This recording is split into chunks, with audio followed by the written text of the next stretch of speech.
अगर छोटे हैं और मैं वादा भी करके जाता हूँ जिस दिन 100 लाख हो जाएंगे मैं यहीं आऊंगा और यहीं सेलिब्रेट करूंगा आकर। बिल्कुल वेलकम है हमेशा। एक थोड़ी अभी हमारी नई नई शादी हुई है, थोड़ा एक्सपीरियंस शेयर करिए। घर पे भाभी वगैरह कभी लड़ाई नहीं करती कि हमें टाइम नहीं दे रहा हो सुबह से? बिल्कुल, लड़ाई के अलावा कुछ बचता ही नहीं है। एक दो वीडियो ऐसी चली गई जो 10 मिलियन में चली गई, 10 मिलियन में चली गई। वाईफाई वगैरह की इंटरनेट की तो इतनी ज़्यादा दिक्कत है कि मैंने वो जियो फाइबर है वो लगवाया है, लेकिन आज तक मेरी लाइव क्लास जो है कभी हो पाती है कभी नहीं हो पाती। लेकिन आप जो है डिमोटिवेट ना हो, अरे आज नहीं चलेगा कल चलेगा, कल नहीं परसों चलेगा, नहीं चलेगा ऑफलाइन डाल वैसी वाली अपलोडेड करेंगे वीडियो। सर का कॉन्फिडेंस आप देख पा रहे होंगे। और आज जो है मिर्जापुर और कलान क्षेत्र में शायद जितने मेरे पास बच्चे पढ़ते होंगे इतने तो पूरे क्षेत्र में जलालाबाद तक के क्षेत्र में किसी के पास नहीं बच्चे पढ़ते होंगे। बोर्ड एग्जाम की कॉपी चेक करते हैं तो हम लोगों ने बड़ा सुना है कि लोग पैसे रख देते हैं, तो कभी ऐसा हुआ पैसे वैसे निकलते हो? नहीं, पैसे तो निकलते हैं। कितने कितने पैसे निकले? ये उन लोगों के लिए है जो बिल्कुल नए जो नई कोचिंग अपनी शुरुआत करना चाहते हैं ऑफलाइन, कि जो बच्चा 3 सेकंड की रील देख करके आपने 1 घंटे में उस रील को बनाया होगा और जो 3 सेकंड में बता दे कि सर की रील अच्छी है या नहीं है, तो आप ये समझिए उसे क्लास में बिठाना कितना मुश्किल होता है। आपकी लाइफ में वो मोमेंट कब आया जब आपको लगा यार टीचर बनना है? हेलो दोस्तों, स्वागत है आपका एक नए पॉडकास्ट पे। आज हमारे साथ में है कौशल जी, जो कि आए हुए हैं मिर्जापुर और कलान के बीच में एक भुर्जिया नामक गांव लगता है। इन्होंने जब अपनी रील्स वगैरह भेजी थी तो वहाँ पर काफ़ी सारे बच्चे दिखाई दे रहे थे, बहुत सारी भीड़ दिख रही थी और बड़ा अच्छा लग रहा था कि बहुत सारे बच्चे बैठे हुए हैं सर साथ में। तो सर पहले तो ये बताइए, इतनी सारी भीड़ जो दिखाई दे रही थी, कितना टाइम हो गया आपको पढ़ाते हुए? ये हमें हो गया है लगभग हम 2009 से पढ़ा रहे हैं और धीरे धीरे क्रेज बनाना पड़ता है और बच्चा किस प्रकार से आपकी तरफ जो है अट्रैक्ट होगा ये तो आपके ऊपर ही डिपेंड करता है। क्योंकि सर सबको पता है कि 6, 7, 8 वाले या 10th वाले को पढ़ाने के लिए बहुत ज़्यादा मेरी अंदाज में क्वालिफाइड टीचर की ज़रूरत नहीं है। लेकिन सर सबको पता है कि पैरासीटामोल की गोली से बुखार उतर जाता है, लेकिन इसके लिए जब हमें ये पता है लेकिन फिर भी बेस्ट डॉक्टर के पास जाना पड़ता है। तो ऐसे ही जब बच्चे को पता है तो टीचर के पास पता होना चाहिए, टीचर के पास टैलेंट होना चाहिए कि बच्चे को क्या मिलाकर के दिया जाए, उस पढ़ाई के साथ साथ कितना ह्यूमर दिया जाए जो बच्चा जो है आपकी तरफ रहे। तो ऐसा आपने क्या मिला दिया है जो इतनी सारी भीड़ हो रही है? ये तो जो बच्चे हमारे पास पढ़ते हैं कभी भी मेरी जो है क्लास बोरिंग नहीं लगती है, कभी भी। कितनी भी बड़ी क्लास हो, सब बच्चों को पता है कितनी बड़ी क्लास हो बोरिंग किसी बच्चे को नहीं लगती है। और उसके साथ टॉपिक तो घुमा करके वही पढ़ाना है जो हम चाहते हैं उसे पढ़ाना, या जो बोर्ड एग्जाम की तैयारी करवाना चाहते हैं वही पढ़ाना है। लेकिन पहले थोड़ा उसे इतना वो कर दिया जाए कि वो पास्ट अपना भूल जाए, थोड़ा अपने पीछे की बात भूल जाए और वो जो है मेरे साथ कनेक्ट हो जाए बिल्कुल डायरेक्टली, तब हम उसे पढ़ाना शुरू। तो अभी लगभग आपको 16-17 साल हो गए? हाँ, 16-17 साल हो गए हैं पढ़ाते हुए। तो अब एक पहला सवाल ये है कि आज से 16 साल पहले जब 2009-10 के बाद आपने पढ़ाना शुरू किया होगा, उस समय ना इतना इंटरनेट था? उस समय इंटरनेट भी नहीं था और मोबाइल का ज़माना तो था ही नहीं था। और मुझे याद है जब मैं अपनी एमए की पढ़ाई कर रहा था तो मैं एक बड़ी मोटी सी डिक्शनरी लेके आया था और जब कोई वर्ड भूल जाता था तो उसमें देख लेता था। तो कितना बदलाव आपको लग रहा है इन 16-17 सालों में एजुकेशन सेक्टर में? एजुकेशन सेक्टर मेरी अंदाज तो हमें तो ऐसा लग रहा है कि धीरे धीरे जो बच्चा जो है ऑनलाइन की तरफ बहुत ज़्यादा अट्रैक्ट हो रहा है। बच्चा जो है क्लास में पढ़ना ही नहीं चाहता है। पढ़ना क्या चाहता है कि जो बच्चा 3 सेकंड की रील देख करके आपने 1 घंटे में उस रील को बनाया होगा और जो 3 सेकंड में बता दे कि सर की रील अच्छी है या नहीं है, तो आप ये समझिए उसे क्लास में बिठाना कितना मुश्किल होता है एक टीचर के लिए। तो ये बड़ी समस्याएं हैं आजकल ऑफलाइन कोचिंग में। और ऑफलाइन क्लासेस में हम लोग पढ़ाते हैं, स्कूल में पढ़ाते हैं। नरसुइया विद्यालय श्री राम साहब मेमोरियल इंटर कॉलेज नरसुइया, जिसमें हम मेरी अंदाज में तो मैंने जब से बीएड किया है तब से ही मैं उसे अच्छा, आप विद्यालय में भी पढ़ा रहे हैं? विद्यालय में और साथ में अपने कोचिंग वगैरह भी पढ़ा रहे हैं? कोचिंग पढ़ा रहे हैं। तो अभी एक चीज़ ये है, जो बच्चे अभी नया स्टार्ट करना चाह रहे हैं कोचिंग, क्योंकि रियलिटी ये है, मतलब किसी जमाने में किसी ने हमसे कहा था कि जो कुछ नहीं करता वो ट्यूशन पढ़ाता। ऐसा तो आज की डेट में ये जो कुछ नहीं करता है वो इंस्टाग्राम पर रील बनाता है। हाँ, आजकल की डेट में जो कुछ नहीं करता है वो वास्तव में इंस्टाग्राम की रील, और वो भी ये चाहता है कि कौन सी ऐसी एक्टिविटी कर दे कि हम वायरल हो जाएं। पता नहीं कौन सा भूत सवार है बच्चों के ऊपर, वो जो है हर इंसान वायरल होना चाहता है। जो लोग अभी कोचिंग स्टार्ट करना चाहते हैं ऑफलाइन, जी आप अपने एक्सपीरियंस से बताइए। देखिए, एक अभी हमने पिछले एक मैम आई थी, उनसे भी सेम सवाल पूछा था कि बच्चा, मतलब लोग अक्सर ये कहते रहते हैं हमें बच्चे नहीं मिल रहे। देखिए, एक तो होता है घर पे जाके ट्यूशन पढ़ाना, और आप बता रहे हो आपके पास इतनी सारी भीड़ है। अभी यहाँ पे हम लोग लगा भी देंगे कि जहाँ पर 400-500-600 लोग पढ़ने आ रहे हैं, तो इतनी सारी भीड़ है। शुरुआत कैसे की जाए, कैसे लोग इकट्ठे किए जाएं ताकि जो है एक बड़े लेवल पे जाया जा सके? तो जो शुरुआत करना है, मेरी अंदाज में कभी बच्चे को शॉर्ट ट्रिक नहीं बतानी चाहिए। शॉर्ट ट्रिक से ना ऐसा हो जाएगा, सवाल ऐसे लग जाएगा, ऐसे लग जाएगा। हमेशा बच्चे को समझाओ तो बेसिक से समझाओ और जब टीचर को भी बेसिक आना चाहिए भाई। जब तक टीचर को बेसिक नॉलेज नहीं पता होगा और वो शार्ट बताता रहेगा, बच्चा कभी भी नहीं हो पाएगा। दूसरी बात, सबसे बड़ी बात यह है कि बच्चा जिस दिन आपके पास पढ़ने आए, ये उन लोगों के लिए है जो बिल्कुल नए, जो नई कोचिंग अपनी शुरुआत करना चाहते हैं ऑफलाइन, कि बच्चे की साइकोलॉजी पढ़िए। बच्चा चाहता क्या है आपसे पढ़ना, क्या पढ़ना चाहता है। आप उसे 3-4 दिन वही चीज़ें पढ़ाइए जो बच्चा पढ़ना चाहता है, और जब बच्चे को आप फुल कॉन्फिडेंस में ले लें, फिर आप उसे जो पढ़ाना चाहते हैं या आप जैसा पढ़ाना चाहते हैं, उसके सिलेबस के अकॉर्डिंग जो पढ़ाना चाहते हैं, फिर वो चीज़ पढ़ाइए। लेकिन पहले जैसे जैसे आपके पास नया बच्चा आए तो उसे उसकी साइकोलॉजी पढ़ करके कि वो चाहता क्या है, सर से टेंस पढ़ना चाहता है, सर से जो है क्या बोलते हैं बोर्ड मास के नियम पढ़ना चाहता है, जी। या जो बेसिक चीज़ें पढ़ना चाहता है उसे वही चीज़ पढ़ाई जाए। अच्छा, ये सबसे प्लस पॉइंट। अभी एक बात निकल के आई कि आपने कहा बोर्ड एग्जाम की तैयारी करवाते हैं बच्चों को। तो जो बच्चे ये वीडियो यहाँ पर देख रहे हैं, जो बोर्ड एग्जाम के लिए भी जाने वाले हैं 2026 में, और अभी लास्ट के बचे हुए हैं 3-4 महीने, क्योंकि मान के चलिए दिसंबर तक का ही खेल है, फिर जनवरी में प्रैक्टिकल वगैरह होने लगता है, जनवरी करीब हो जाएगा। तो अभी ये जो 3-4 महीने, और जिस बच्चे ने कुछ भी नहीं पढ़ रखा है, उसके लिए एक मैसेज क्या देना चाहिए? तो उन बच्चों के लिए मैसेज ये है कि विदाउट प्लानिंग तो भाई कुछ नहीं होने वाला है। आपको प्लान बनाना पड़ेगा कि सुबह को हम कितने विषय पढ़ें और शाम को कितने विषय पढ़ें। विदाउट प्लानिंग क्या होता है, कभी कभी हमारा जैसे कोई भी बच्चा है, उसे इंग्लिश बहुत ज़्यादा पसंद है, पता चला सोशल साइंस का पार्ट बिल्कुल उसने छोड़ दिया। अगर हम प्लानिंग बना लेंगे तो सुबह इतना पढ़ना है, शाम को इतना पढ़ना है, सुबह इतना पढ़ना है, तो उसके अकॉर्डिंग अगर बच्चा पढ़ेगा तो 100% अच्छे नंबर लाएगा। और बच्चा पूछता है कि सर क्या बना करके लिख दें बोर्ड एग्जाम में तो क्या नंबर मिलेगा, ये सभी बच्चों का जनरली सवाल होता है जी। तो बेटा मैं बताऊं कि बना करके लिखने से नंबर तो मिल जाते हैं, लेकिन ज़िंदगी में सफलता नहीं मिलती है सर। बिल्कुल राइट बात है कि सफलता नहीं मिलेगी। हाँ, आपको नंबर मिल जाएंगे, आप पास हो जाएंगे, जब तक आप ठोस जवाब नहीं देते हैं। क्योंकि मैं 2011 से बोर्ड एग्जाम की कॉपियाँ चेक कर रहा हूँ जी। तो उस समय से मैं यही देखता हूँ कि बच्चे ने पता नहीं कहाँ की बात लिख दी सर, कहीं एक भी रिलेटेड कंटेंट उसने लिखा ही नहीं है जो क्वेश्चन पूछा जा रहा है। लेकिन अब फिर उसे नंबर तो देना ही पड़ता है, लेकिन नंबर तो वही मिलते हैं, फिर उनसे होना क्या है। अच्छा, एक 3rd डिवीजन के या 2nd डिवीजन के। अच्छा, एक बड़ा बढ़िया दिमाग में चीज आई। हम लोग तो देखिए, अभी आपने कहा बोर्ड एग्जाम की कॉपी चेक करते हैं, तो हम लोगों ने बड़ा सुना है कि लोग पैसे रख देते हैं, तो कभी ऐसा हुआ पैसे वैसे निकलते हो? नहीं, पैसे तो निकलते हैं। कितने पैसे निकले? ऑनेस्टली बोला जाए तो पैसे तो काफी निकल आते हैं, ये बात ना खुलासा की जाए तो जिस समय पैसे अगर निकल, मैं मानता हूँ कि मैं इस पे कभी भी गया नहीं हूँ। क्योंकि सर एक और बात बताएं, जैसे पड़ोस में मैं और आप कापियाँ चेक कर रहे हैं, ठीक है, मेरी कापियों में पैसे निकल रहे हैं और आपकी कापियों में पैसे नहीं निकल रहे हैं। तो होता क्या है कि मेरे में तो निकल रहे हैं, लेकिन आप जो है जीलियस हो रहे हैं हमसे कि मेरी में नहीं निकल रहे हैं, तो बच्चे के नंबर पे इफेक्ट पड़ जाता है। लेकिन टीचरों को ऐसा नहीं करना चाहिए, ये मैं उन लोगों को सजेशन देता हूँ। और बच्चों को कापियों में नंबर, वो रुपए रखने वाली बात जो है ये बिल्कुल फेक रहती है कि कापियों में रुपए ना रखे जाएँ। मैंने उन बच्चों को बहुत अच्छे नंबर दिए हैं जिनका कंटेंट बहुत अच्छा था, और मैंने उन्हें बहुत अच्छे नंबर दिए हैं। तो रुपए रखने से कोई विशेष फर्क नहीं पड़ता है। बच्चा लिख तो कुछ नहीं रहा है, ऑनलाइन कैमरा लगा है, कोई लिख थोड़ी ना देगा। हम बोर्ड एग्जाम में कोई नहीं लिख देगा, तो ऑनलाइन मॉनिटरिंग होती है, ऐसा कुछ कोई नहीं। तो कभी ऐसा दिमाग में आया कि यार 500 रुपए निकल आए, चलो एक नंबर से फेल हो रहा, पास करने को नहीं, वो तो हम पहले से ही देख लेते हैं। जैसे 23 नंबर पास होता है या 33 नंबर पास होता है। मैं तो जनरली देखता हूँ 25 नंबर तक आगे बच्चे के, तो 3-4 बार कहाँ भी देखता हूँ, पता नहीं कहीं पर मिल जाए नंबर तो उसे वहाँ तक पहुँचा दिया जाए। तो रुपयों की ऐसी खैर कोई खास बात नहीं पड़ती। तो अभी शुरुआत से चलते हैं थोड़ा सा। सबसे पहले थोड़ा आप अपने बारे में बताइए, आपने जब पढ़ाई करना स्टार्ट की, क्योंकि कई बार ये लगता है कि हम टीचर बनेंगे। हाँ। जैसे मेरी जिंदगी में एक मोमेंट आया जब हम 9th में, मतलब मेरे पास फीस नहीं थी, हम पढ़ने गए, उन्होंने फ्री पढ़ाया हमें। तो उस दिन हमें भी लगा यार हम भी कभी पढ़ाएंगे बच्चों को और किसी को दिक्कत होगी। अभी भी यहाँ पर ऑफलाइन में हमारे पास 50-60 बच्चे ऐसे जो फ्री पढ़ते हैं। आपकी लाइफ में वो मोमेंट कब आया जब आपको लगा यार टीचर बनना है? मैं जब भी मैं अपनी वीडियो बनाऊँ या सर आपके यहाँ हूँ, तो मैं बोलता ऑनेस्टली ही हूँ। तो मेरा मन तो था कि देश की सेवा की जाए, लेकिन धीरे धीरे जो है एजुकेशन सेक्टर की ओर पलटे। और एक दिन मैं घर पे ही ऐसे ही बैठा हुआ था।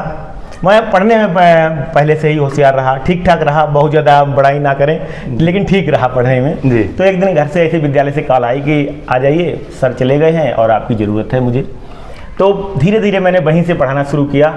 और आज जो है मिर्ज़ापुर और कलान क्षेत्र में शायद जितने मेरे पास बच्चे पढ़ते होंगे, इतने तो पूरे क्षेत्र में, जलालाबाद तक के क्षेत्र में किसी के पास नहीं बच्चे पढ़ते होंगे। बहुत। और ये बच्चों का बड़ा प्यार है, उनका स्नेह है, और मेरा जो बच्चों के प्रति लगाव है वो बच्चे जानते ही है।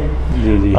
तो धीरे धीरे देखो, विद्या अभ्यासेन बढ़ते, जितना आप सेक्टर में जितना आप घुसेंगे उतने ही आप जो है और स्ट्रांग होते चले जाएंगे। 2009 में पहले आपने हाँ। कॉलेज ज्वाइन किया था या उस समय कोचिंग शुरू करी थी पहले?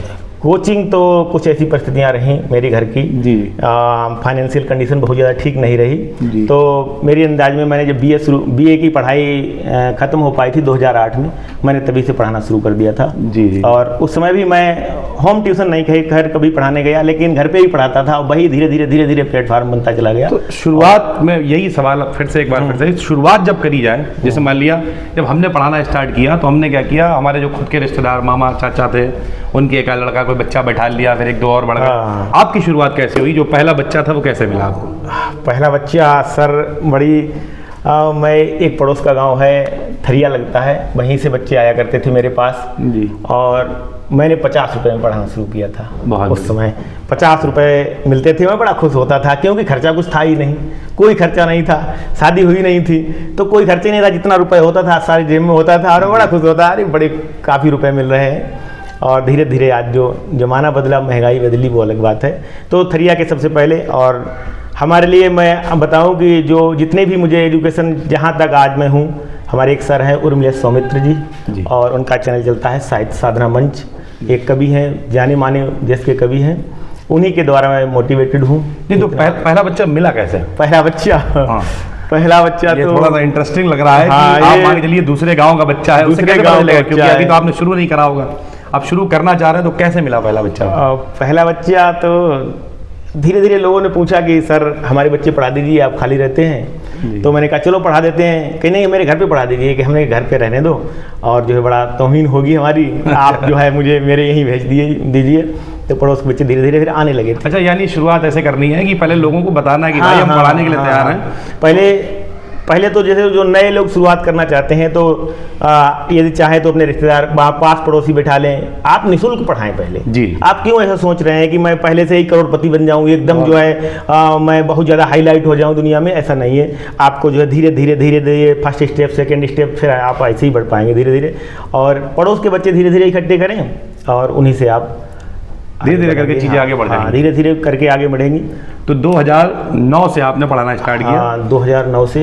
अब अभी आपने देखा है हमने कि यूट्यूब पे आपने चैनल बनाया है। हाँ। और आप देखिए सर का चैनल भी है, क्या नाम है सर? के इंग्लिश स्टडी के नाम से। के इंग्लिश स्टडी, और शायद उसमें भी बोर्ड एग्जाम ओरिएंटेड ही आप कंटेंट। बोर्ड एग्जाम एक्सपर्ट से ही उस पे ऐसे समझ लीजिए बच्चों ने एक तरीके से मुझे फेमस कर दिया है, या पता नहीं मेरे अंदर टैलेंट है या बच्चों ने किया है, लेकिन बोर्ड एग्जाम एक्सपर्ट के नाम से ही बच्चे। बिल्कुल। तो जो लोग भी कमेंट करते हैं कि सर 12 के लिए क्या करेंगे, तो मेरे पास तो अब इतना समय नहीं रहता, हम 12 पढ़ा, लेकिन सर के चैनल पे आप जाइए। और सर आप केवल इंग्लिश ही पढ़ा रहे हैं, उस पर सारे सब्जेक्ट? मैं छोटे बच्चों के लिए क्लास 10 तक तो सारे विषय पढ़ा देता हूं, लेकिन ऊपर मैं केवल इंग्लिश ही पढ़ाता हूं। चलिए, तो सर इंग्लिश पढ़ा रहे हैं आप, जाइएगा चाहे सर के चैनल को देखिएगा। बिल्कुल, आप उस पर सर्च करें, बोर्ड एग्जाम में कॉपी कैसे लिखें, इसके इससे कैसे लिखें, बोर्ड एग्जाम में कॉपी कैसे चेक करें, इस सारी आपको सबसे पहले हमारी वीडियो दिखेंगी उस पर। तो ये चैनल आपने कब स्टार्ट किया? इसका श्रेय जो है हमारा एक स्टूडेंट है, बहुत ही प्रिय स्टूडेंट है, कुलदीप कुशवाहा नाम के। और आपने उनका पॉडकास्ट देखा होगा? पहले सर आए हुए हैं, उसी ने मेरा ये चैनल बना दिया था, और मैंने उस पर काम तो पिछली वर्ष किया, लेकिन मैं धीरे धीरे ऐसे ही करता रहता था, और पिछली वर्ष से मैंने इस पर काम किया है, और जिसका रिजल्ट आज जो है बहुत अच्छा मिल रहा है। तो मतलब जब आप 20-25 साल, जैसे अब यहाँ पर जो हम आप लोगों की वीडियो है वो लगभग शहर के जो ऑफलाइन टीचर्स हैं बड़े बड़े, वो भी सब देखते हैं। थोड़ा सा ये बताइए कि जो लोग ऑफलाइन में 20-25 साल हो गए हैं, अब आप 2009 से पढ़ा रहे थे, और अभी शादी वगैरह आपकी हो गई होगी, सब बच्चे भी होंगे, इतनी जिम्मेदारी के बाद में अलग से कहाँ से मोटिवेशन आया कि यार यूट्यूब पे आना है, कुछ करना है? नहीं, मेरी अंदाज में तो सर जमाने के साथ ही चला जाए तभी भी ठीक है, वरना अगर जमाने के पीछे चलोगे तो आप हमेशा पीछे रह जाएंगे। जमाना क्या मांग रहा है, जमाना कहाँ जा रहा है, क्योंकि हर बच्चा जो है ऑनलाइन पढ़ना चाहता है, रजाई में बैठ करके पढ़ना चाहता है। अब भले ही वो वीडियो देखता हो या ना देखता हो, लेकिन वो पढ़ना चाहता है कि ऑनलाइन ही पढ़ा जाए। तो जो लोग ऑफलाइन में अपना समय गुजार रहे हैं, फिलहाल ऑफलाइन में ऐसा नहीं है कि वो भूखे रह रहे हैं, ऐसी बात नहीं है, लेकिन मैं उन लोगों को भी सजेशन देना चाहूँगा, ये जो उनके अंदर टैलेंट है तो जो है ऑनलाइन जरूर आए। तो सर आपने जब पिछली साल शुरू किया, कितना समय लगा आपको 1000 सब्सक्राइबर्स मिलने में?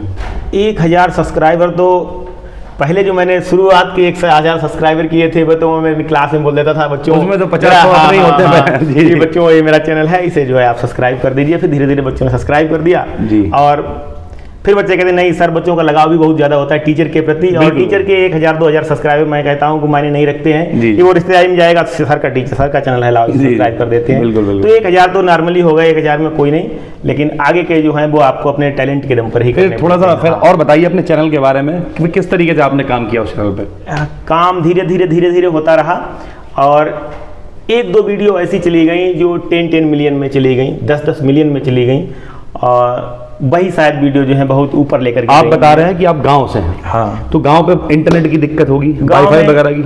इंटरनेट की तो इतनी ज़्यादा दिक्कत है कि मैंने वो जियो फाइबर है वो लगवाया है, लेकिन आज तक मेरी लाइव क्लास जो है कभी हो पाती है, कभी नहीं हो पाती है, कभी बफरिंग करने लगता है, चली नहीं पाती है। तो जो लोग भी देख रहे हैं भाई, ये सर इंस्पिरेशन है, लेकिन आप जो है डिमोटिवेट ना हो, अरे आज नहीं चलेगा, कल चलेगा, कल नहीं, परसों चलेगा, नहीं चलेगा, ऑफलाइन डाल वैसी वाली अपलोडेड करेंगे वीडियो। सर का कॉन्फिडेंस आप देख पा रहे होंगे कि जो नहीं चलेगा कोई बात नहीं, ट्राई करेंगे, लेकिन कुल मिला के success and failure not important is to try, कोशिश करना।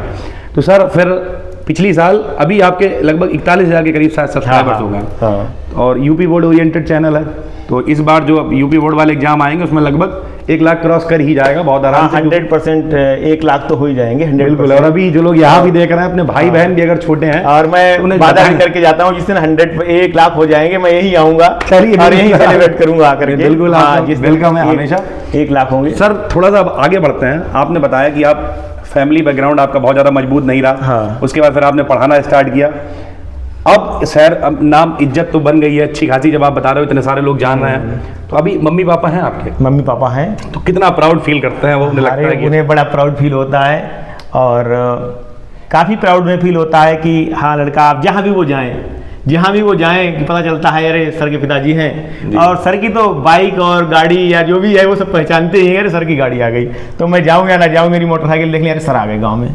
तो टीचर के लिए मेरी अंदाज में रिस्पेक्ट तो बहुत है, लेकिन एक बात मैं और कहना चाहूँगा, रिस्पेक्ट इस बचा करके रखना भी बहुत कठिन बात है जी। हाँ, जो टीचर को रिस्पेक्ट स्टूडेंट देता है, और अगर आप चौराहे पे खड़े होकर के उल्टे सीधे काम करते हैं तो वो रिस्पेक्ट भी 1 मिनट में मेरी अंदाज में निपट जाती है। बहुत जिम्मेदारी, हाँ, बड़ी जिम्मेदारी होती है। आप चौराहे पर उल्टी सीधी बात नहीं कर सकते हैं, आप रेडी पर मेरी अंदाज में कभी वो खा नहीं सकते हैं, समोसे वगैरह जो भी। हाँ, ये भी नहीं ठीक लगता है कि बच्चे मिल जाएंगे फिर आपको रुपए दे देते हैं, तो वो भी नहीं ठीक लगता है। तो थोड़ा रिस्पेक्ट भी बचा करके रखना पड़ता है। तो अभी आप लगातार लगे हुए हैं, और थोड़ा सा शेड्यूल बताइए अपना, जैसे अब जब आप इतने सारे बच्चे भी कोचिंग में पढ़ा रहे हैं, विद्यालय भी जाते हैं, तो सुबह कितने बजे उठ जाते हैं? सुबह के लिए मैंने एक छोटी सी बात बताऊं, एक बच्चे ने मुझे सैयारा, एक मूवी अभी नहीं आई थी, सर देख लीजिए आप भी। नहीं, हमने सुनी है। हाँ, तो मैंने भी नहीं देख पाई, मैं वही बात बता रहा हूँ कि मैंने उस मूवी को 15 दिन तक देखने का प्रयास किया जी। मैं अपने शेड्यूल की बात बता रहा हूँ, 15 दिन तक मैंने उस मूवी को देखने का प्रयास किया, शायद उसकी स्टोरी भी नहीं समझ पाई, और फिर मैंने पूरी मूवी भी नहीं देख पाई, उसे डिलीट भी कर दिया।